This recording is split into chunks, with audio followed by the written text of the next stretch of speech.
episode of Uber Syndrome. It's time to ramp up our Halloween intake. Hey everyone, welcome to the show. Halloween is just a week and a half away, so we got a double episode dose of some Halloween content.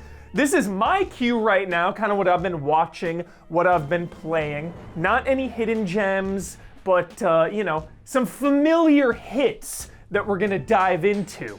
First up, it is good to be back in Bright Falls with Alan Wake Remastered. Alan Wake, of course, from Remedy, and one of my favorite games when it came out back in 2010, exclusively for the Xbox 360. This remaster, though, is on numerous platforms, brings the game up to 60 frames per second, which is the best. I mean, every game should be 60 frames, let's go.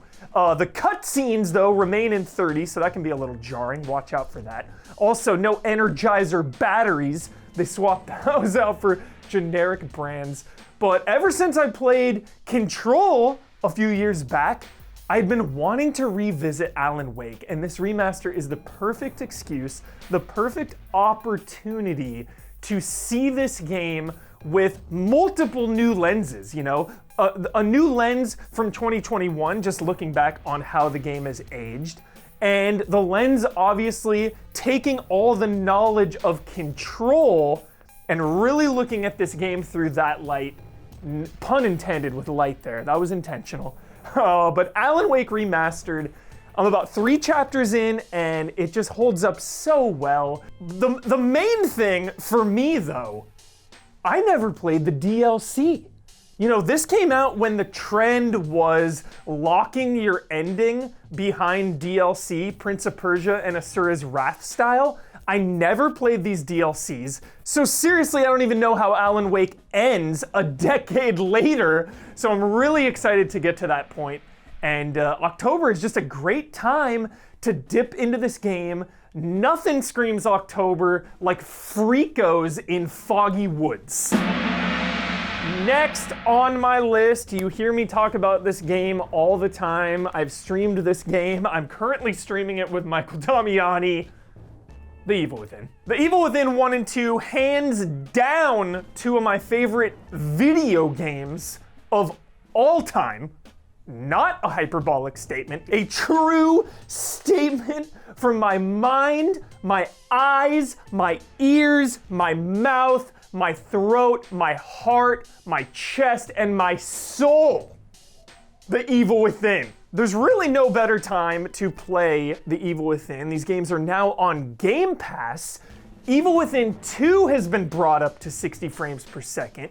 Has that first-person mode that I never even played that they added years later. So I just replayed through The Evil Within 1 all the way through on Nightmare mode. 0.7% of players have that trophy. That feels good to get.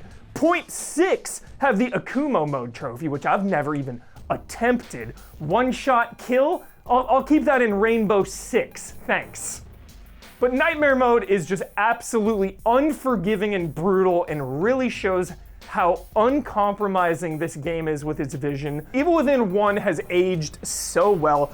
2, in my mind, was leaps ahead of 1. I love the Evil Within 2 so much. But now after replaying 1 on Nightmare mode and just going through it again, it's right there with 2. They're both so different, but incredible. And obviously 1 has excellent DLC with The Assignment, The Consequence, and the underrated The Keeper DLC. That is top tier content right there. Evil Within 1 remains an uncompromising master class in survival horror. Every bullet counts. Every little drop of green gel that you spend on your upgrade counts. All the locker keys you find are like water in a desert.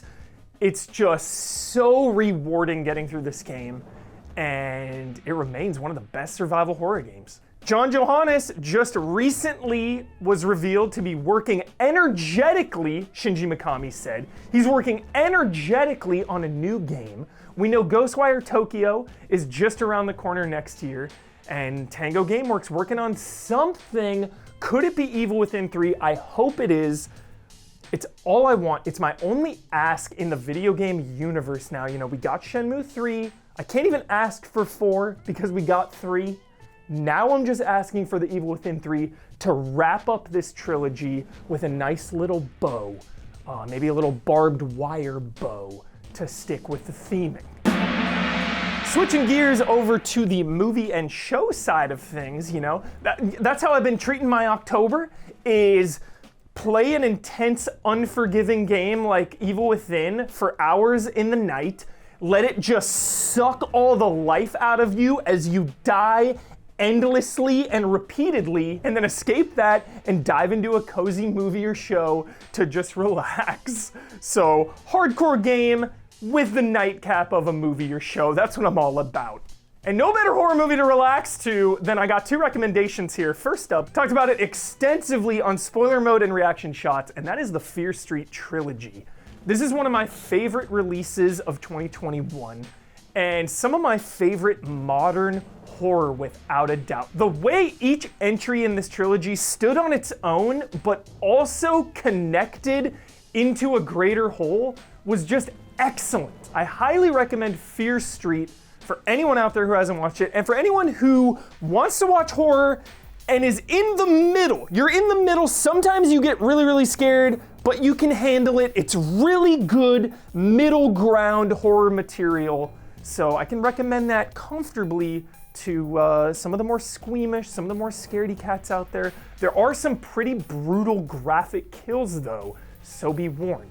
One of them is with an axe. And then next, I want to shine a light on Happy Death Day 1 and 2. This is another easy recommendation for the scaredy cats out there, the ones that want to watch a horror movie but don't want to be freaked out. These are comedy horror movies and they got a really good tone, and the way 1 and 2 connect are excellent. I was looking into 2 and I saw that the box office numbers were not good, and now the future of this franchise is in doubt, and that really gets me because these are 2 great movies. Highly recommend Happy Death Day if you're looking for something just a little chill in your October. And then lastly, going through my routine, so you start off with a really intense game, you know, you grind it out, it sucks all the life out of you, you're exhausted. You turn on a movie, maybe the movie's a little intense, you know, you're watching a really scary one. You're more exhausted.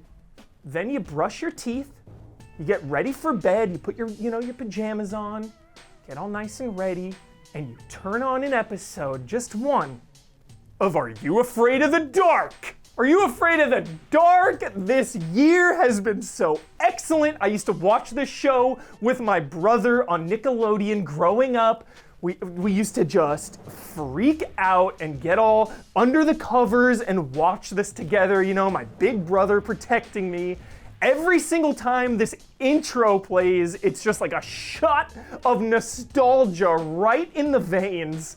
And this is how I've been spending my entire October. I go to bed each night while watching an episode of Are You Afraid of the Dark? And 2 highlights I want to point out. You know, we all have our favorite episodes. We've all got our recommendations for Are You Afraid of the Dark? The first one, Tale of the Dark music. Yo, this one is intense. I didn't really remember this episode really at all, so I really like the ones that hit hard, that go a little darker, because, you know, it's a Nickelodeon kids show, it's pretty chill, usually the endings are pretty lighthearted. You know, the show definitely gets dark and intense, but the Tale of the Dark music, a really good one.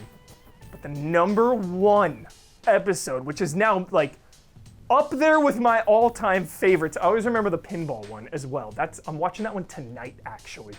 But the other one I want to recommend, The Tale of the Super Specs. Yo, this episode, a progenitor to the Marvel Cinematic Universe. That's all I'm gonna say. I'm gonna leave it at that. The Tale of the Super Specs. Seek it out. And that's it for the episode. Submitted for the approval of the Easy Allies patrons. That was my cue for Halloween so far. Now, though, we kick it into overdrive. We get the pumpkin, we start carving this thing about a week out, maybe 5 days out. We don't want that thing to rot, but we need that pumpkin lit when we watch the most intense possible horror movies. You know, we're dipping our toes in, we're starting with the happy death days and the fear streets. It's the slow ramp up, but now we put our foot on the gas. Next week, we'll be getting into the intense stuff. Stay tuned and have a great October, allies.